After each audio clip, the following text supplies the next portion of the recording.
Faham bagi elok. Adab tu, kita jaga adab abang kat orang perempuan nak pergi kedai, nak pakai tudung, nak pakai stokin, nak keluar rumah apa semua tu kena jaga. Yang dan menjauhkan sekalian pekerjaan yang menjadi kafir. Apa dia ni pekerjaan yang jadi kafir ni? Buat kerja sama ada melalui hati. Abang, saya heranlah dengan Tuhan ya abang. Siapa? Kita semayang bukan kita tak semayang, tapi buat hidup kita susah abang. Tuhan tak tengok kita ke abang? Tu. Mulut celaka bercakap macam tu dengan Tuhan. Jaga kawan perempuan jangan cakap lagu tu. Ingat kawan-kawan kita yang duk pakai kereta besar-besar, hidup mewah-mewah tu depa bahagia ke? Hang pernah pintai ke kata depa bahagia dengan nak bini? Aku rasa kita bahagia lagi lah ni. Kita tanam ni supaya jangan jadi perangai kafir tu. Sama ada kafir dari segi tindak tanduk dia tu, sama ada dia kafir ni sudut akidah, tapi dia lebih cenderung kita Islam ni kufur itu, kufur akan nikmat. La in syakartum la azidannakum wa la in kafartum. Kufur ni lah ada ulama kata mirip dia sama macam mana orang kafir yang tidak bersyukur, tak sembah Allah Taala. Ni kita nak abang kat orang kita lah. Hang jagalah mulut, jagalah tindak tanduk. Awak hang sonok sangat kan orang nak tengok aurat hang. Aku jadi lelaki hang aku malu. Depa tengok luak baju kurung hang pakai tu cantik, tapi aku tahulah badan hang tu macam mana. Hang tak malu ke berpura-pura dengan orang? Aku sendiri tahu kemampuan hang tu macam mana. Cukup orang tak tahu tak apa, aku saja yang tahu. Tu baru dia seronok. Setengah orang perempuan ni nak tunjuk luak yang cantik, padahal di rumah tok lelaki dia tahulah dia tu macam mana. Jadi tak payah duk cerita kat semua orang cantik kot baju ni, duk tabarruj buat apa. Nak gelang emas berlebih-lebih, nak make up lebih-lebih, gincu semua tu tak mau tu, salah. Tak boleh pakai tu. Buang tu dia bibir mulut celak mata buang semua tu tak boleh pakai. Sebab apa ni? Tindak tanduk kufur yang salah. Bukan setakat tu, dan dosa syirik pun tak mau, yang salah-salah pun tak mau. Dan pekerjaan yang jahat pun tak mau, buat perangai mulut duk ramah-ramah dengan orang. Jaga jangan tuan-tuan Maka jikalau tiada ia mengetahui, mana tok orang ni, tok lelaki ni dia tak tahu jenis tak mengaji. Tapi nak berlaki, nak menikah, nak berbini ni, kalau tak tahu nak buat macam mana akan ilmu yang tersebut tadi ni. Cerita tentang wuduk ni, orang gempak tanya dia, berapa banyak rukun wuduk? 13. Wih, habis sekolah jawab 13 rukun wuduk. Orang kata 6. Dia gelabah kan. Kita tanya dia, haid apa beza dengan nifas? Dia dah. Ni tok lelaki macam ni, tok kata macam mana ni nak buat apa? Maka jikalau tiada ia mengetahui, pasal itulah suruh mari mengaji. Kau babaklah kat kawan-kawan, marilah mengaji ni. Kita nak ramai-ramai mengaji ni. Kalau nak fiqh kita buka balik kitab fiqh, nak tasawuf kita baca tasawuf, nak tauhid kita baca tauhid. Nak bagi yang fardu semua ni, nak mengaji yang tu bukan untuk saya saja, untuk kita semua. Kalau boleh apa nikmat yang saya dapat, saya nak juga semua kawan-kawan saya dapat. Ini janji Allah dan Rasul, janji yang pasti, bukan satu permainan. Jadi kalau orang yang tak ada ilmu ni, apa tak boleh nak cadangan kat dia, hendaklah ia berguru. Pilah mengaji. Kita heranlah. Itu yang sebenar betul. Tapi lah ni dah guru mari dah ni di surau di taman kita. Cuma kita nak luang masa sikit nak berubah diri bagi jadi baik, nak mengaji.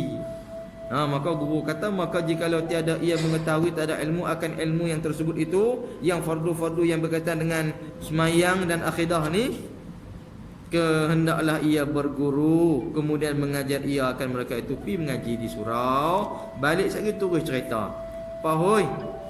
Abang dengar tadi ustaz abang kata jangan duduk dedah aurat, celak mata ustaz tak pergi pakai. Bukan ustaz tau, agama sebut tak boleh.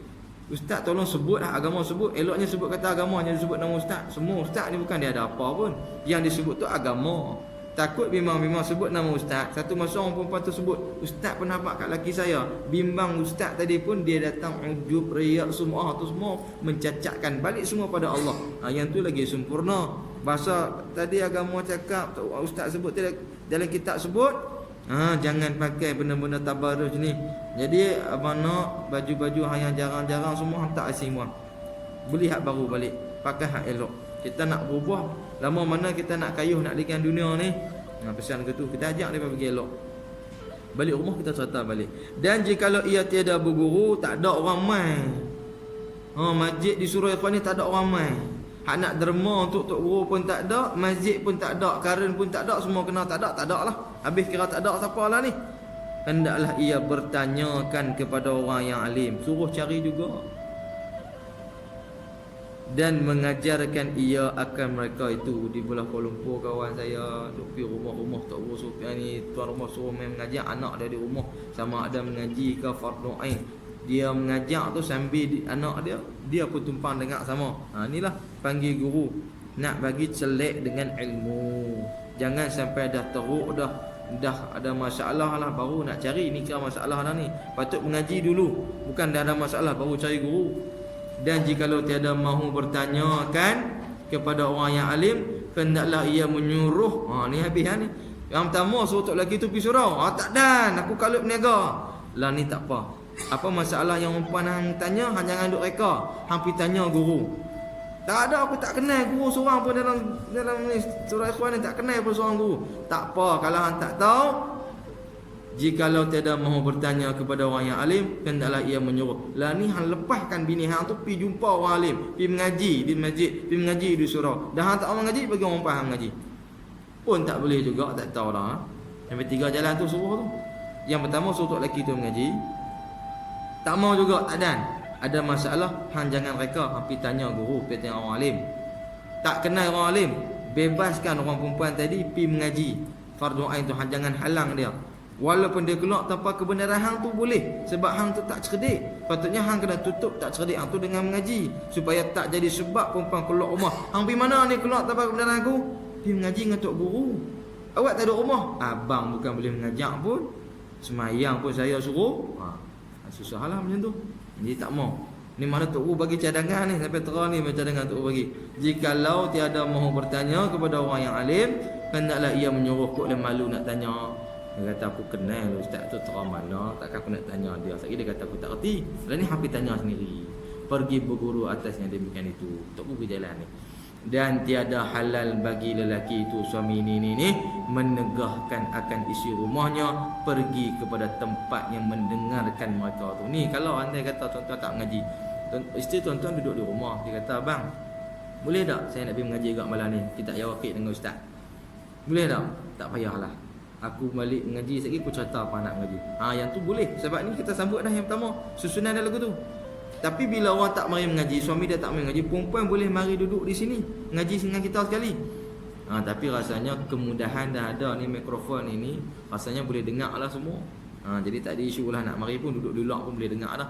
Sebab yang tu yang saya rasa lebih elok, lebih sesuai orang perempuan ni. Seeloknya kita tak larang mereka nak beribadat. Nak suruh main masjid pun kita tak larang. Kita tak suruh, kita tak larang. Tapi seeloknya mereka duduk di rumah lah. Yang tu lebih elok. Tapi kalau mereka nak mari juga, kalau duduk di rumah tak boleh Jumaat 27 ni, main buat di masjid, main buat di surau ni, dapat 27 dengan kita semua ni. Yang tu yang elok. Ajak bagi ramai perempuan-perempuan mari.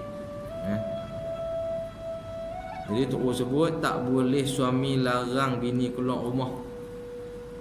Kalau dia pergi buat aduan kat pejabat agama, bini keluar rumah tanpa kebenaran dia, bini kata pergi mengaji pagi Jumaat di Paksi Sungai Petani.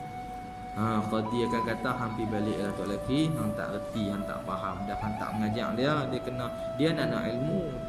Ilmu ni nak bentuk dia, hang pula tak ajak dia, jadi dia berhak mengaji. Tak boleh sebab hang nak kata dia nusyus dengan hang. Pergi kepada tempat yang mendengarkan ilmu itu. Ilmu ni terkhusus pada yang fardu saja, yang fardu ain ni, fiqh, tasawuf dengan tauhid. Selain pada tu kena tengok juga keperluannya ada kena mengena tak dengan 3 tadi. Kalau tak ada tak disuruh. Supaya mengetahui padanya, pergi kepada tempat yang mendengarkan mereka itu padanya kalam Allah Ta'ala, dalil Quran, dalil hadis dan Rasulnya. Ni awal-awal kita baca kitab ni, dan lagi sabda Rasul, dan lagi sabda Rasul. Baca dalil belakang ni, hurai ni hurai dalil semua. Lagi kena mengaji lah kalau kita buka kitab Yawakid di sini ni. Perempuan nak keluar rumah, saya saja nak keluar, duduk depan pintu rumah tu, lagi duduk kat dalam, kata hang pergi mana tu? Nak dengar ustaz saat ni. Dia kan ada corong mic Boleh ada? Ya boleh. Walaupun saya kata hang masuk, tak mau bang, saya nak dengar kuliah ni, tak pergi masjid pun, tak pergi surau pun, duduk depan pintu pagar ni saja, mic dengar. Tak apalah. Ni lah ni, padanya kalam Allah Ta'ala dan Rasulnya. supaya mengetahui mereka itu, depa ni nak mengaji akan pekerjaan agama. Semua selok belok agama ni, semayang macam mana, nak berdoa macam mana. Perempuan ini dia taat kat kita ni atas kerana agama tau. Kalau ikut depa boleh nak dahaka kat kita, tapi takut dengan agama tu. Kadang keinginan perempuan nak bersetubuh ni pun kadang tak apa nak mau sangat, tapi kerana sayang agama tu. Jadi kalau kita nak isteri tu patuh pada kita, semailah kat depa ilmu agama. Pasal apa isteri tu dahaka? Pasal mu tak pernah tanam agama kat dia, pasal tu dia dahaka. Tapi bila mu tanam agama kat dia, mu cakap sekali dia ikutlah. Sebab dia faham agama. Mu sempit pun dia tak desak mu, sebab mu ajak dia faham agama. Untungnya suami ni bila dapat isteri yang faham agama. Pasal apa berlaku gaduh rumah tangga, isteri tu tak faham agama. Ni agama suruh, bagilah dia mengaji, bagi dia faham. Itu hadis dia nak. Dan lagi seperti sabda Nabi SAW, bermula menuntut ilmu itu fardu ain atas tiap-tiap lelaki dan perempuan. Maknanya lelaki pun kena mengaji, perempuan pun kena mengaji. Yang Islam keduanya, yakni ilmu yang bicarakan agamanya. 3 rangkai kita kata tadi tu. Jadi ketiga-tiganya kita kena mengaji elok. Tauhid ni kena tahu sebagaimana kita baca kitab Anak Kunci Surga, awal sebut apa itu, sebut tauhid uluhiyah, tauhid rububiyah, tauhid asma, tauhid sifat tu apa benda tu, mengaji 4 rangkai tu. Mengaji pula ilmu fiqh, ibadahnya apa, muamalahnya, munakahahnya, jinayahnya, hukum hudud tu kena tahu elok. Habis pula ngaji pula tasawuf, apa itu sifat mahmudah, apa itu sifat mazmumah. Rangkaian-rangkaian tasawuf ni kita kena tahu martabat daripada 1 sampai martabat 5. Nak dapat syuk, nak dapat rindu Allah, dapat mahkota mahabbah, tu ngaji tasawuf. Tasawuf asal tu. Jadi ketiga-tiga ilmu ni kena masuk elok semua. Jadi bila kita tahu, ya Allah, ustaz sebut banyak ni, kita tak dapat lagi ni, kena mengaji lagi, perkasakan diri dengan ilmu. Baru kita akan nampak perubahan hidup kita ni. Sebelum ni kalau kita hidup dalam jahiliah ni, buat semua kita rasa boleh. Ada seorang orang kampung di kampung umpan rumah saya mak dia cerita kat dia, mak tu saya cerita kat umpan saya ni, cerita dia tengah ambil jagung, tanam jagung belakang kebun rumah tu. Seorang lelaki tu, dia memang tekpit lah, bebas masuk. Dia cerita mak dia pun takut, sambil duduk tu buat tunduk elok pergi daripada dia nampak. Padahal kita tahu tu dia tu kurus saja, ni nak kait dengan ni, dia tu kurus saja. Kenapa takut kat orang kurus tu? Orang tekpit ni kurus. Kenapa takut? Pasal dia buat kerja tu dia tak fikir agama. Dia boleh bunuh, kita nak bunuh dia pun kita fikir. Orang lagu tu dia buat apa saja kat kita, kita fikir akibat. Pasal apa? Kita mengaji. Nampak satu benda tu kita fikir. Jadi sebab itulah kita kata kita kena tanam diri ni dengan ilmu.